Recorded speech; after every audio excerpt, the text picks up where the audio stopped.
안녕하세요. 저는 수원에서 2명의 초등학생 아이들을 키우고 있는 가정주부입니다. 얼마 전에 저희 집안에는 너무나 황당하고 충격적인 사건이 있었어요. 오늘의 제 이야기를 한번 들려드려 보겠습니다. 제가 어떻게 행동하는 것이 현명한 행동일지 조언 좀 부탁드릴게요. 몇 주 전쯤 저는 아이들을 학교에 데려다 주기 위해 차를 끌고 집에서 나왔습니다. 여느 때처럼 아이들에게 노래를 틀어주며 아이들 초등학교로 향하고 있었죠. 그런데 뒷좌석에서 막내 아들이 무언가를 부스럭거리면서 한참을 낑낑거리더라고요. 저는 눈미러를 통해 무얼 하고 있는지 얼핏 보았는데 막내 아들이 사각형의 작은 사탕 봉지를 들고 있었어요. 저는 아이들에게 사탕 같은 간식을 주지 않습니다.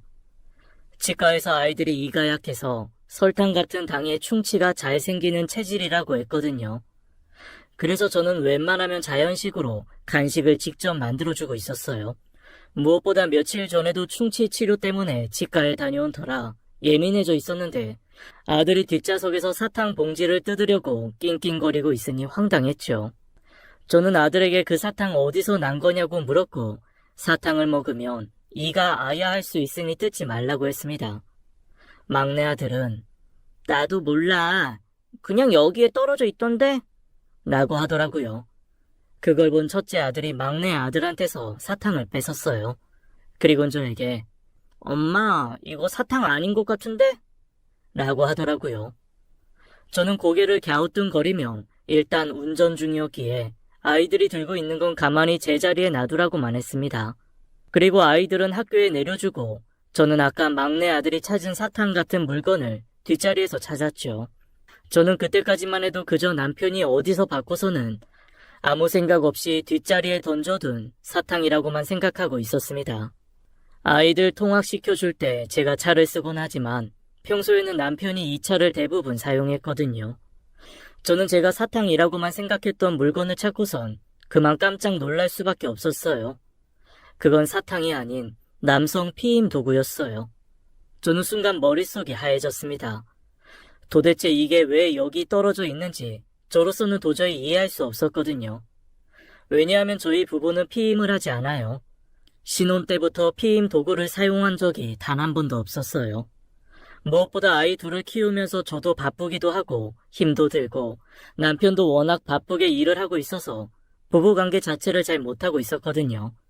그런데 그런 남성 피임 도구가 남편 차 뒷자리에 왜 떨어져 있는지 도저히 이해가 되지 않았죠.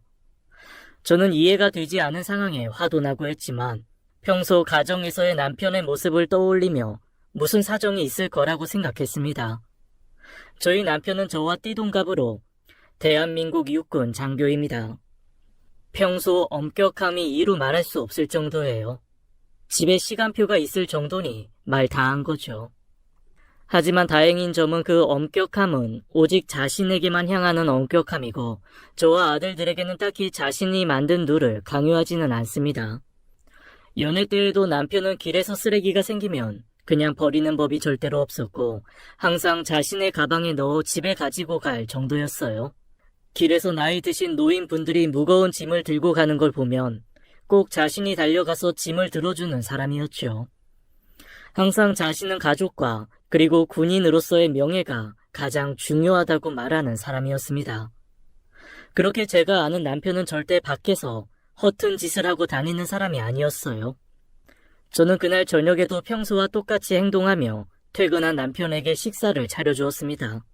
남편은 식사를 마치고 여느 때와 같이 아이들을 씻기고 동화책을 읽어주며 아이를 재웠고요. 아이들이 잠이 들자 저는 바로 남편을 불렀습니다.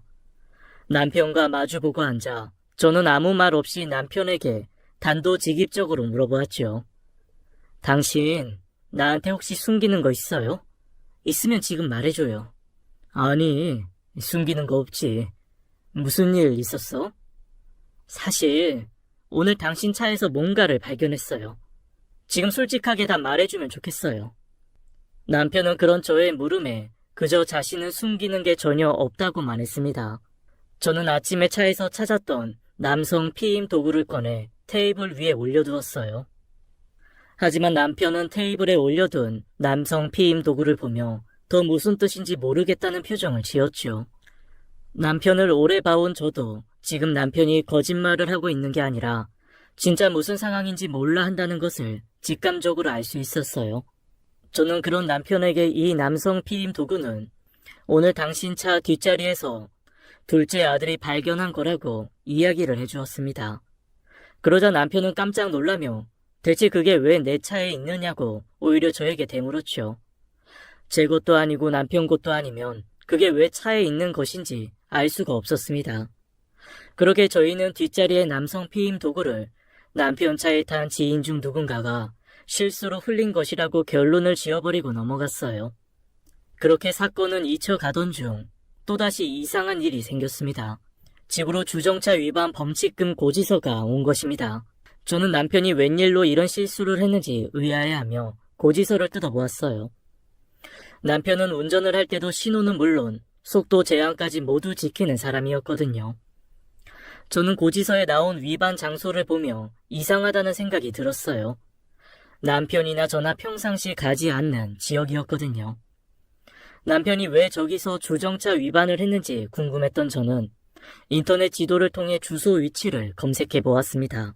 그런데 그곳은 외진 곳에 있는 허름한 모텔가 앞 도로였어요. 주변에는 모텔 말고도 다른 가게는 전혀 없는 곳이었죠. 그곳을 본 순간 저번에 남성 피임 도구 사건이 바로 떠올랐습니다.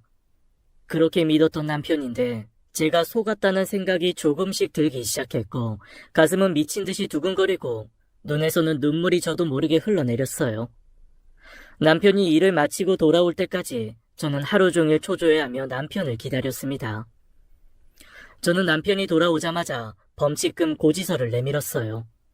그리고 이 동네에 있는 모텔에 왜 갔는지 따져 물었죠. 하지만 남편은 이번에도 자신은 거기에 가지 않았다고 발뺌을 하는 게 아니겠어요. 저는 그 말에 그럼 당신 차가 혼자서 거기를 가서 주정차 위반 카메라에 찍혀온 거냐며 화를 냈죠. 남편은 그래도 계속 자신은 절대 모르는 일이라며 잡아댔습니다. 그러다가 주정차 위반 고지서를 계속 쳐다보던 남편이 위반 날짜가 이상하다며 저에게 고지서를 주었어요. 남편은 위반 날짜가 자기가 부대에서 훈련 때문에 집에 들어오지 못한 날이라고 했습니다. 저는 그제서야 위반 날짜를 살펴보았고 실제로 남편이 이야기한 날이 맞았어요. 저도 그날은 부대에서 온 차를 타고 가는 남편을 배웅하였기에 확실히 기억하고 있었거든요. 남편이 저를 속이지 않았다는 사실에 안도를 하며 끝까지 남편을 믿지 못한 저에게 부끄러움이 찾아왔습니다. 그런데 그것도 잠시 남편과 저는 그럼 저희 차를 대체 누가 운전하고 거기까지 갔다가 다시 몰래 주차장에 주차를 해둔 건지 의문에 빠졌습니다. 남편과 저는 바로 차량 블랙박스를 확인하기 위해 집을 나서려고 하는데 그때 비밀번호를 누르는 소리와 함께 누군가 집에 들어왔어요. 저희랑 같이 살고 있는 도련님이었습니다. 도련님이 집 문을 열자마자 저와 남편은 저희 차를 몰래 쓴 차 도둑이 누구인지 단번에 알겠더라고요. 남편에게는 나이 차가 많이 나는 막내 남동생이 있었습니다. 군대를 제대 후 복학 준비하면서 저희 집에 잠시 신세를 지고 있었어요. 남편은 도련님을 보자마자 네 형수차 말도 없이 끌고 나간 적 있냐? 라고 물었고 도련님은 당황하면서 어떻게 알았냐고 하더라고요. 나 참. 새로운 여자친구가 생겼는데 밤에 데이트를 하고 싶어서 저희 몰래 차를 끌고 나갔다고 하더라고요. 남편은 그런 도련님에게 말도 없이 차를 끌고 다니면 안 된다고 단단히 혼을 내었습니다. 그렇게 모든 사건은 단순 해프닝으로 마무리되는 듯 했어요. 이 사건이 앞으로 찾아올 충격적인 사건에 대한 시작이 될 줄 그때 저는 꿈에도 몰랐었죠. 그리고 며칠 후 시아버지의 생신으로 시댁 식구들이 다 모이는 일이 생겼습니다. 남편은 막내 동생 외에도 위로는 형이 4분 있었고 남편보다 어린 누이도 2분 있었죠. 다들 사는 곳이 조금씩 달라 평소 모두가 다 모이는 건 쉽지 않았는데 이번에 시아버님 생신을 맞아 한 명도 빠짐없이 모두 모이기로 했습니다. 시부모님은 첫째 아주버님께서 모시고 사시기에 저희는 모두 큰 아주버님 댁으로 모였죠. 저도 여러 가지 음식을 준비하며 남편과 2 아들과 함께 큰 아주버님 댁으로 갔습니다. 도착을 하니 이미 남편의 다른 형제들은 모두 도착해 있더라고요. 저희는 오랜만에 보는 시부모님과 남편 형제들과 인사를 하며 술도 마시고 즐거운 시간을 보냈습니다. 형제들은 오랜만에 모두 모여 서로 여러 가지 사는 이야기를 했고, 저희 부부도 얼마 전에 있었던 도련님의 짓궂은 차 도둑 이야기를 가볍게 했죠. 남편은 하마터면 저놈 때문에 이혼 당할 뻔했다며 차 블랙박스를 다 뒤져서 도둑놈을 찾으려는데 그때 도련님이 딱 저희 앞에 나타났다고 농담도 했습니다.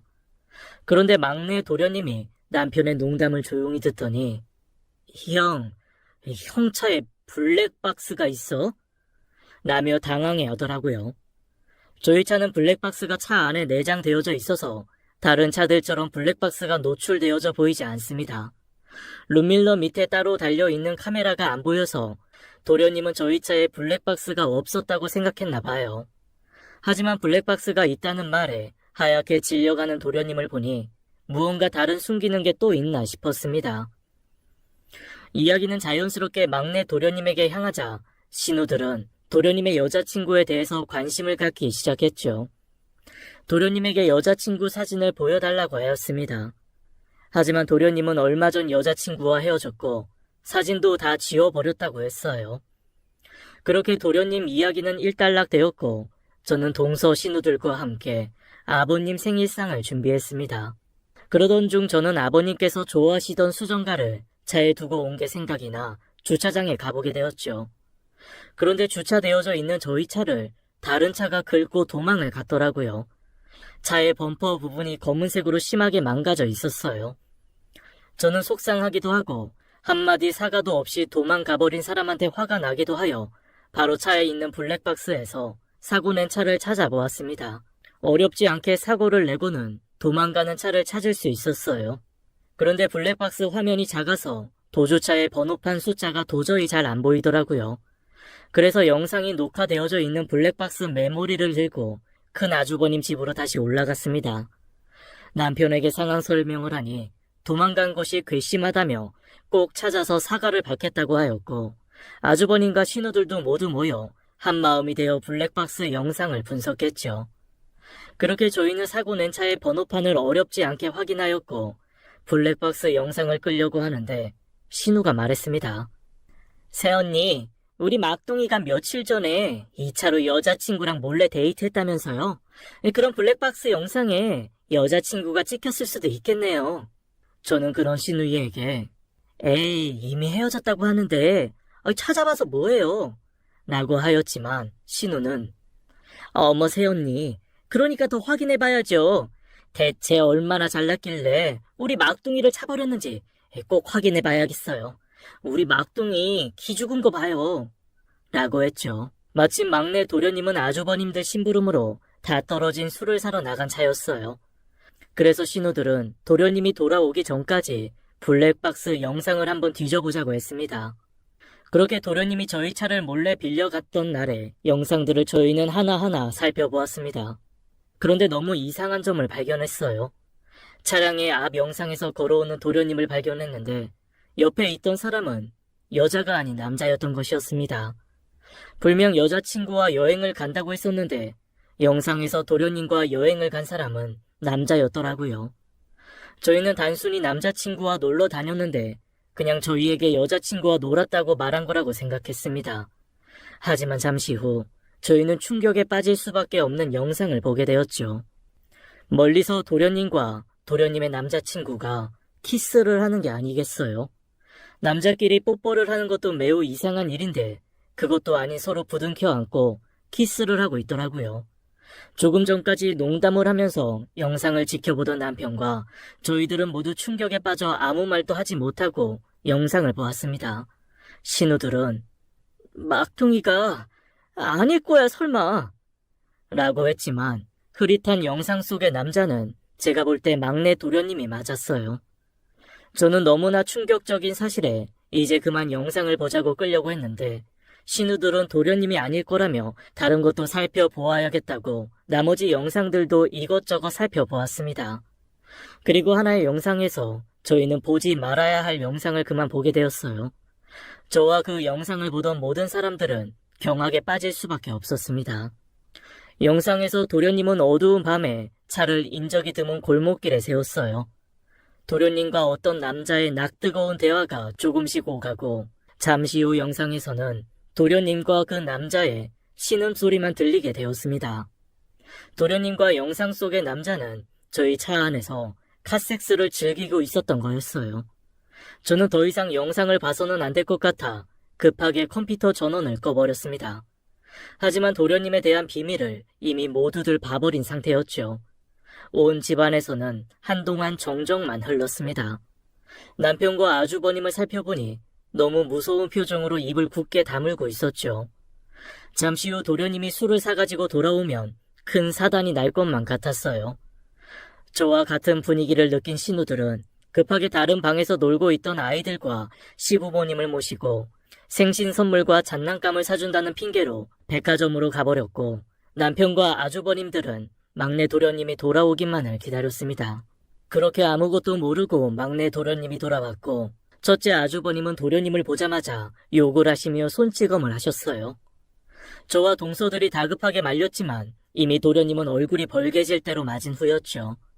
저희는 블랙박스에서 도련님과 도련님 남자 애인을 모두 다 보았다고 이야기했고, 도련님은 체념한 듯 자신의 형들 앞에 무릎을 꿇고 자신은 게이라는 사실을 저희에게 털어놓았습니다.